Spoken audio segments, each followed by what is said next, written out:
Kag sa good vibes, ginsugura na ang pagpangita sa talented nga Negrense. Ginsugura na sa Northern Negros ang pagpangita para sa Negros Got Talent.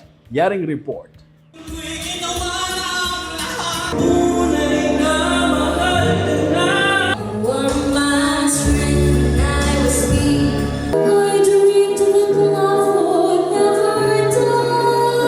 Subuga Pebrero 19 ang unang adlaw para sa audition sa Negros Got Talent. Kainas ang aga, ginpakita sa mga taga-norte ang ila nagkalinlain nga mga abilidad sa audition sa Cadiz City. May nagkanta.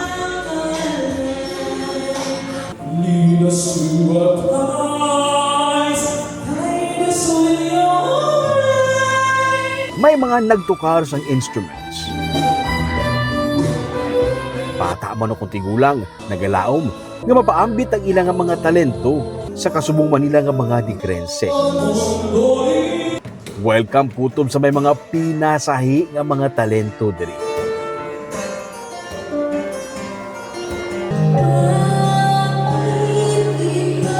Kung ikaw may talent sa pagkanta, pagsaot kag kung ano pagid nga pinasahi nga talento, pwede ka diri. Ang masunod na audition, patigayunon sa City Mall sa Cabangcalan City sa February 27 kag sa March 5 naman sa Ayala Malls Capital Central sa Bacolod sa March 19.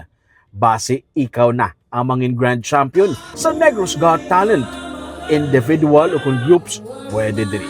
Basta residente lang sa bisan anong LGU sa Negros.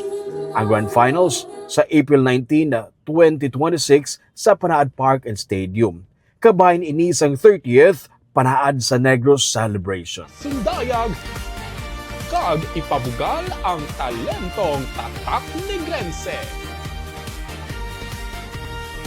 This is the Negros Got Talent 2026.